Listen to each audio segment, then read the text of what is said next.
El gobierno argentino anuncia que enviará el proyecto de reforma del Código Penal al Congreso. ¿Cuáles son los puntos claves? Ya te cuento.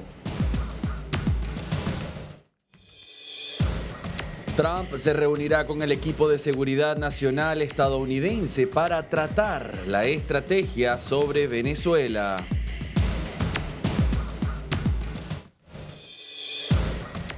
Crece la tensión en la frontera Chile-Perú, se reúnen los cancilleres.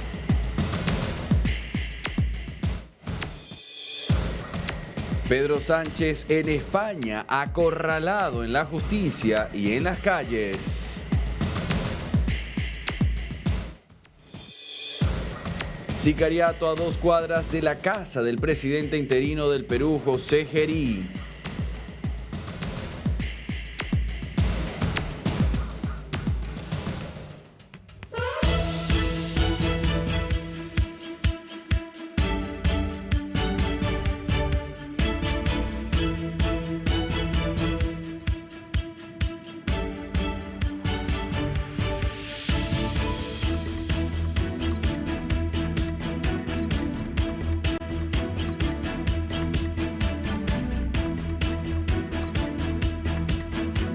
Latinoamérica, información de último momento en las elecciones de Honduras, y después de un conteo más exhaustivo de las mesas vamos a mencionar el empate técnico. Es muy mínimo, muy mínima la diferencia. Nasserry Asfura del Partido Nacional tiene 749.022 votos, mientras que Salvador, Nasralla tiene 39.89%, unos 748.507 votos.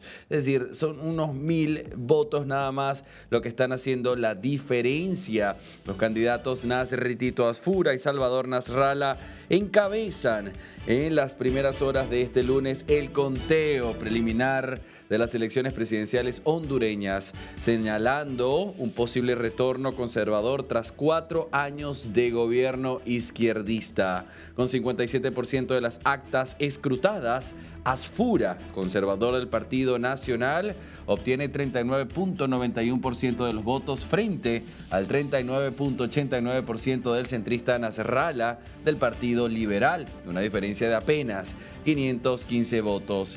La candidata oficialista Rixi Moncada de Izquierda, Partido Libre, queda relegada en el tercer lugar con 19.2%, un resultado que marca un giro político dramático en el país centroamericano.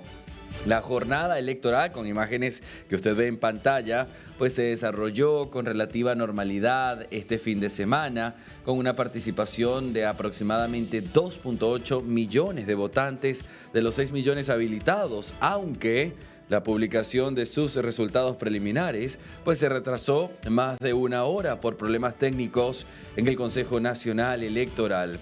Asfura, visiblemente molesto antes de conocerse los primeros datos, exigió públicamente a la presidenta del Consejo Nacional Electoral que acelerase la divulgación de cifras, afirmando que el país no debía permanecer en ascuas o en tinieblas. Estados Unidos ha seguido de cerca el proceso y aplaudió la alta participación ciudadana.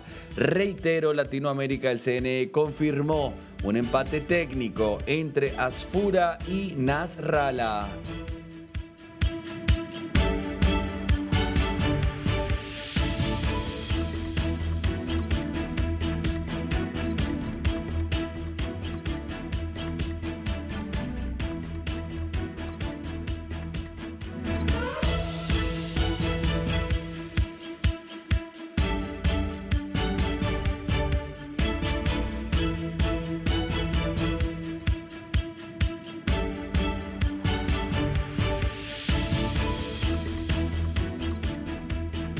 Latinoamérica, y a esta hora nos vamos hasta los Estados Unidos para hablar de Joaquín Guzmán, quien ante la justicia ha girado la dirección de su declaración y ha dicho que es culpable, y esto lo hace frente al Tribunal de los Estados Unidos, específicamente ante la jueza del distrito Sharon Johnson Coleman. El narcotraficante modificó su declaración durante la audiencia de este lunes 1 de diciembre. Joaquín Guzmán, hijo de Chapo Guzmán, se ha declarado culpable ante la jueza del distrito de los Estados Unidos. La declaración ocurrió en la sala 1241 de Chicago, Illinois, en el tribunal ubicado en Everett McKinley Dirksen. De igual manera, los reportes indican que Joaquín Guzmán participó en el secuestro de una persona para llevarlo a los Estados Unidos. Al parecer se refería al caso de Ismael El Mayo Zambada. Cabe recordar que Ismael Zambada aseguró que su detención en territorio estadounidense fue resultado de un secuestro. Es importante también resaltar que el hecho de que Joaquín Guzmán haya admitido participar en el secuestro del Mayo no le da beneficios al hijo del Chapo, y hay énfasis en que Estados Unidos no le solicitó a Joaquín participar en dicho secuestro. El Güero, como también es conocido, fue detenido en julio de 2024 tras llegar a Texas en una avioneta con el cofundador del cártel de Sinaloa, Ismael Mayo Zambada, quien declaró que fue engañado sobre el destino del vuelo y entregado por la fuerza a las autoridades estadounidenses.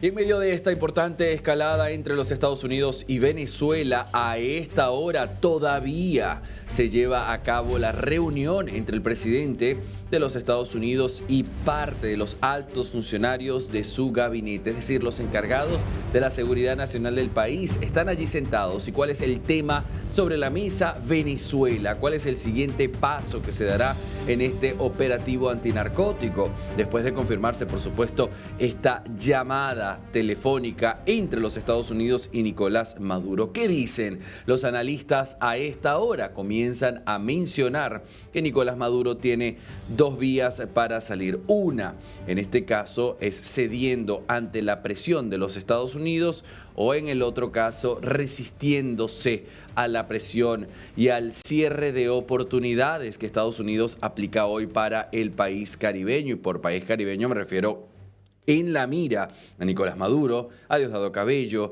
Vladimir Padrino López, y también entran en este paquete los hermanos Rodríguez, Delcy Rodríguez y Jorge Rodríguez. Esta llamada telefónica, al preguntarle de manera insistente a Donald Trump, pues este dijo: no la puedo calificar si es buena o mala. Es complicada. Y después dijo badly al final. Entonces hace la referencia que no terminó como él hubiese querido que terminase. Pero hay, sin duda alguna, un nuevo ultimátum. Muchos venezolanos se preguntan, pero ¿cuántos deadlines, cuántos ultimátums va a dar Estados Unidos? Estados Unidos ha sido claro, no quiere invadir a Venezuela. Estados Unidos no quiere dar un golpe de Estado. Estados Unidos quiere evitar la operación militar quirúrgica de precisión.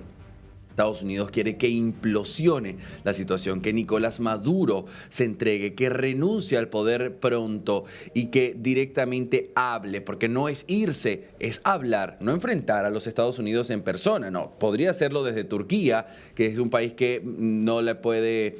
Es decir, no le va a perseguir. Y usted me preguntará, ¿por qué esta razón? Son países que no están registrados con los acuerdos de la Corte Penal Internacional. Recuerde que Nicolás Maduro tiene una recompensa, una oferta de recompensa de $50 millones en su cabeza. Es mucho dinero. Y existen organizaciones cazarrecompensas que revisan este tipo de casos y entregan la cabeza de quien está siendo solicitada.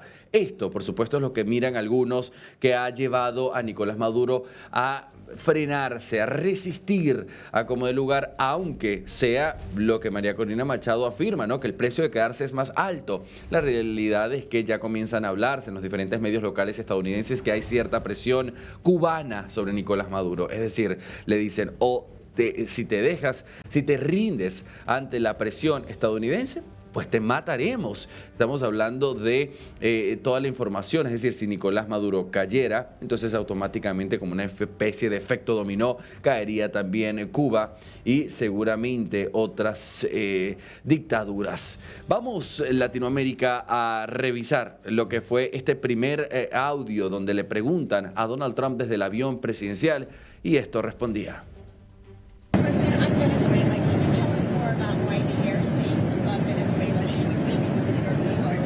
Consider Venezuela to be not a very friendly country. They sent millions of people, really, and probably a number in excess of that.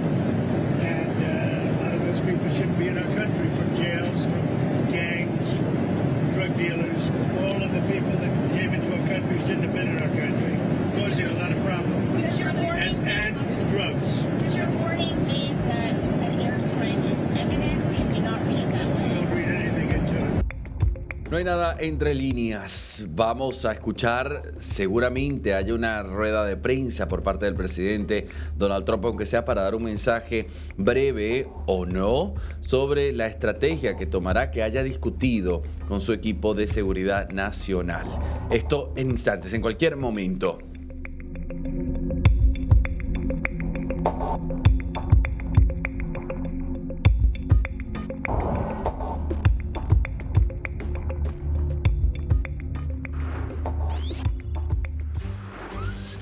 Nos vamos directamente hasta Perú. A esta hora Carmen Alvarado nos llama. Compañera. Andy, ¿cómo estás? Muy buenas tardes para todos nuestros televidentes. Estamos en vivo y en directo desde la capital peruana y yo te hablaba de estas elecciones primarias. Sí.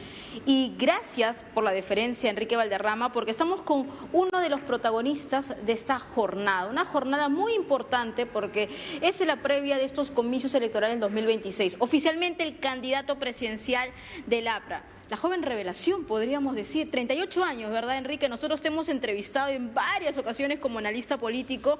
Ha sido un largo recorrido como militante del APRA, siempre colocando tu voz en diferentes medios. Sé que no estás dando muchas entrevistas y que en estos momentos estás actuando con prudencia y te agradezco por esta deferencia porque América Latina te ha escuchado en algunas oportunidades sobre puntos coyunturales, pero mi primera pregunta es, ¿cómo se siente primero ser considerado por tus militantes, por un partido tan histórico como es el APRA, ser ya elegido el candidato para la presidencia del Perú? ¿Y qué significa esto, no solamente para tu partido, sino también para todo el territorio nacional? Buenas tardes. Buenas tardes, muchas gracias por la invitación. Una inmensa responsabilidad representar un partido de 100 años con historia, con sacrificio, con mártires, con líderes que ya no se encuentran con nosotros y con algunos generacionalmente mayores que nosotros, a quienes respetamos y quienes estamos seguros que apoyarán también decididamente la campaña unitaria del partido.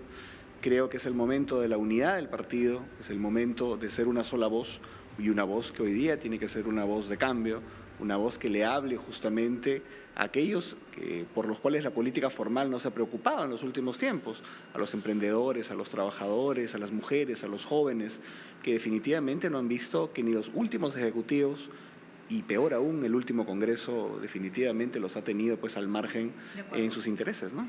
Andy, estamos hablando, tienes en pantallas ya un candidato presidencial y debo decirte que es uno de los primeros, porque también te comentaba que tenemos 36 partidos políticos y 3 alianzas electorales y lo que se va a ver la próxima semana, el próximo domingo, ya es los resultados de otros partidos, porque todavía eso está en desarrollo, estamos todavía en un cronograma electoral y Enrique Valderrama, que se encuentra aquí al lado nuestro, pues ya es el hombre fuerte del APRA y yo quiero preguntarte ya algo como candidato, ¿no? Ya como el rostro del APRA.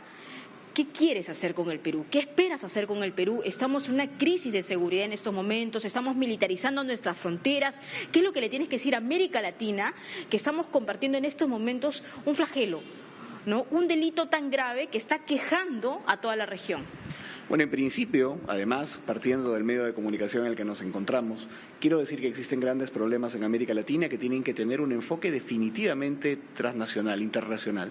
Así como el crimen organizado de una u otra manera se estructura a nivel transnacional, hay que coordinar más el enfoque de lucha contra la inseguridad a nivel del continente, uno de los grandes temas que son definitivamente internacionales.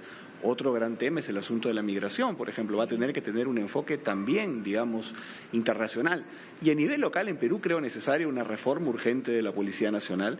Sus alcances y detalles los estamos afinando con un equipo técnico potente que tenemos, más el equipo técnico del partido que lidera Renan Núñez.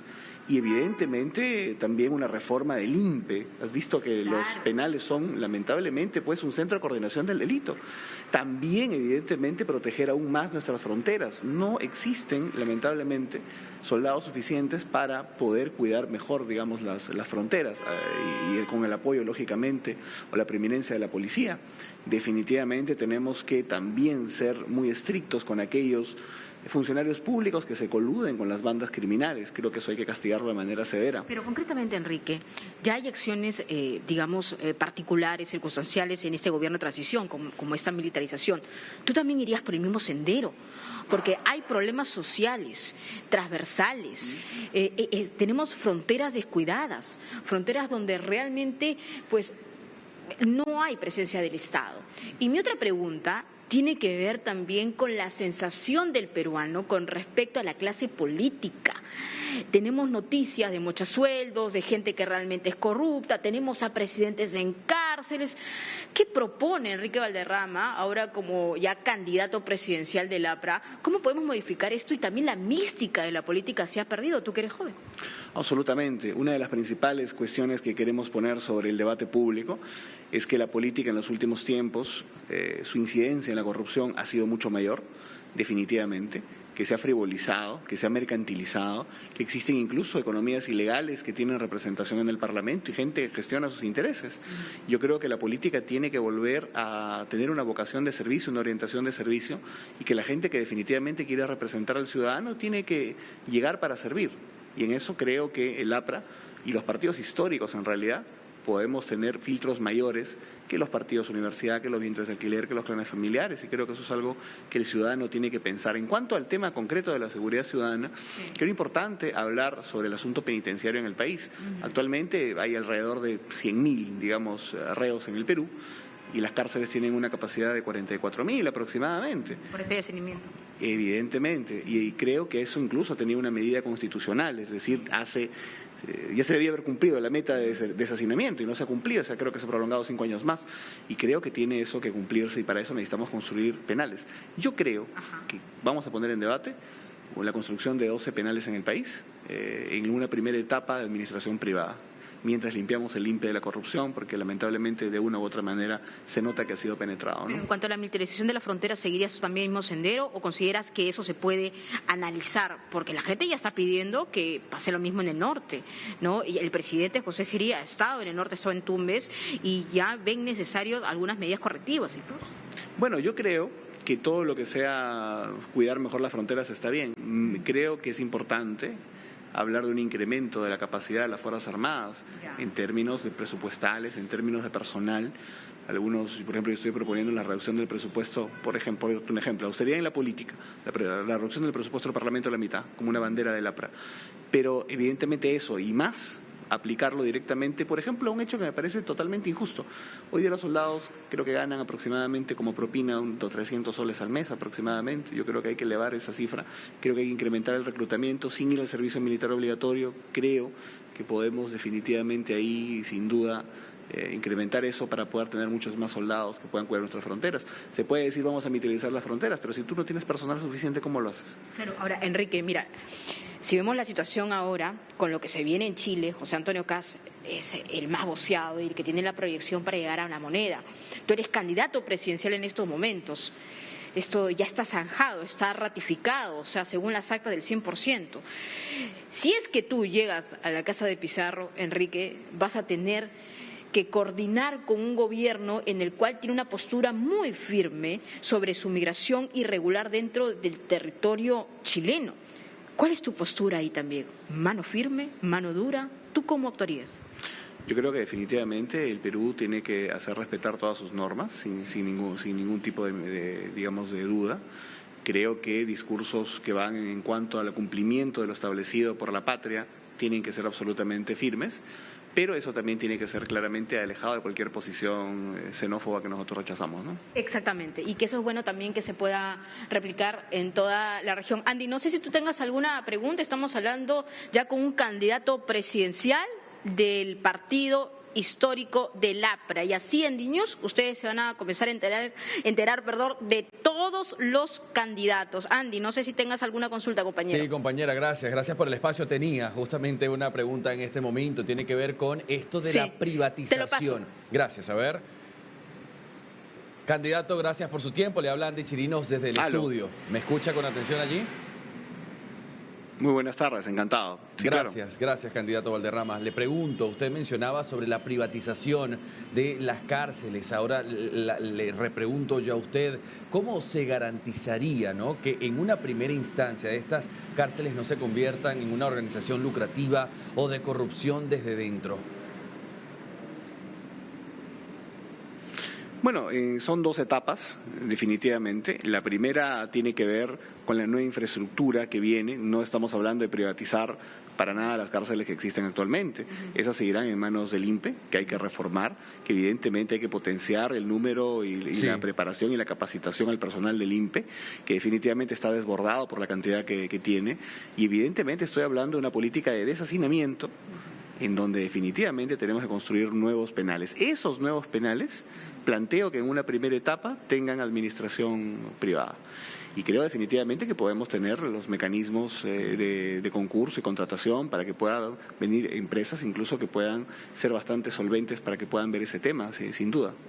Candidato, le agradezco. También quería preguntarle, Carmen, permíteme una segunda interrogante. Estamos hablando de una crisis en el país, una crisis de inseguridad, una ciudadanía harta, desde una persona famosa del país hasta un ciudadano de a pie. Están cansados de los niveles de extorsiones, de sicariatos, de asesinatos, pero también una poca credibilidad en las instituciones. ¿Usted cómo ganaría la confianza de los ciudadanos que están desencantados de la política tradicional, de los partidos tradicionales, inclusive del partido que hoy usted también representa? Bueno, creo que hay que hacer esfuerzos a nivel de gestos, a nivel de declaración, de que la política sin duda vuelva a tener una vocación de servicio en el país y en realidad en América Latina, porque se ha perdido mucho la crisis de representación, digamos, la poca confianza en las instituciones que va desde los parlamentos, los ejecutivos, las policías, etcétera, los sistemas de justicia, se ha generalizado y definitivamente esto impugna a los líderes de cada país. Creo que hay que volver a hacer una prédica de moralización de la política y definitivamente a tomar medidas concretas de políticas públicas para luchar contra la corrupción. Creo que eso es algo fundamental, porque gran parte, te diré, del problema de la seguridad ciudadana es sin duda el asunto de la corrupción. Claro, y este shock de seguridad del que usted habla, estamos hablando, candidato, si usted llega al poder de una base militar extranjera, cooperación con Estados Unidos, otras potencias, países vecinos, es decir, ¿cómo piensa golpear a lo que hoy está golpeando al ciudadano de a pie en el Perú? Bueno, yo creo que en principio desde el enfoque internacional tiene que haber una coordinación mayor a nivel de América Latina. Nosotros tenemos un viejo concepto en el Partido de la Torre que se llama Indoamérica y creemos en el concepto de pueblo continente. Sí. Creo que está faltando también ese enfoque para hablar de los problemas del continente. Por ejemplo, usted ve que en Europa los problemas, por ejemplo, como el tema migratorio, tienen por lo menos un enfoque mayor a nivel continental. Claro que la Unión Europea ya es un bloque consolidado, unitario, pero creo que aquí deberíamos empezar también a trabajar en la perspectiva de mayor coordinación puntualmente para el tema de la inseguridad. Y evidentemente a nivel local, como repito, una reforma de la policía, convocando las mejores policías del mundo para que puedan asesorarnos en esta reforma, incrementando la cantidad de efectivos policiales, evidentemente también planteando la necesidad de ir a una reforma en el tema penitenciario, en el sistema de justicia y lógicamente también empoderando a las Fuerzas Armadas para controlar mejor las fronteras en coordinación con la policía. Gracias, candidato. Carmen, te regreso el contacto. Claro que sí, Andy. Muchísimas gracias realmente por esa entrevista, Enrique Valderrama. Ya lo tienen en imágenes, el candidato presidencial del APRA. Nosotros vamos a seguir entrevistando a todos los candidatos. Estamos ya entrando a un terreno complejo, y digo por qué complejo, por los partidos políticos, pero vamos a ver si algunos de ellos van a pasar la valla y vamos a tener estos resultados el próximo 15 de diciembre. Contigo, Andy, y aquí finalizo la entrevista. Muchísimas gracias, Carmen. Un abrazo a ambos.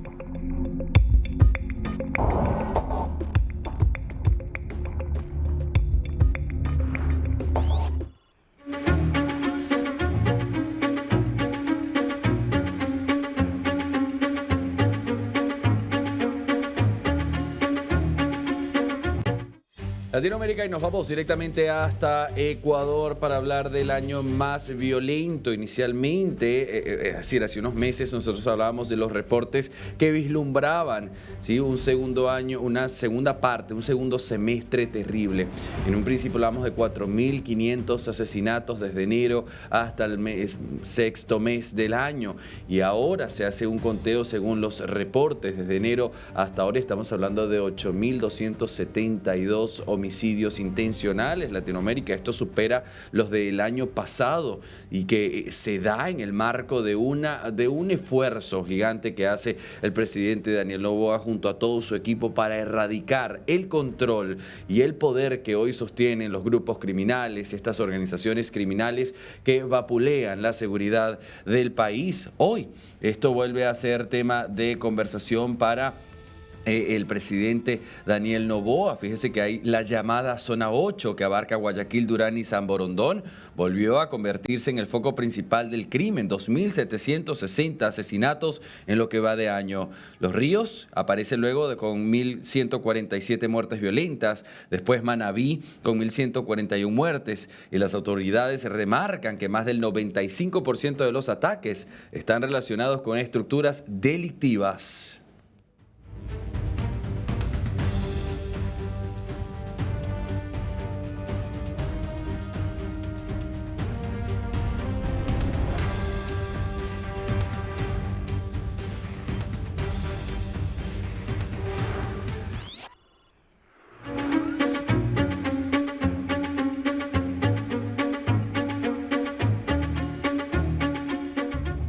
Y Pedro Sánchez acorralado no solamente por la justicia y estos casos de sus más cercanos involucrados en hechos de corrupción, sino que también ahora la oposición ha ido a marchar a las calles, las ha llenado de estos carteles, de las banderas, de estas pancartas, ¿sí?, pidiendo unas elecciones anticipadas, la dimisión de Pedro Sánchez. Y estas imágenes que le quiero compartir es de los miles de españoles que fueron ayer convocados por el PP, quienes pidieron la renuncia del actual presidente de gobierno, a quienes llaman traidor.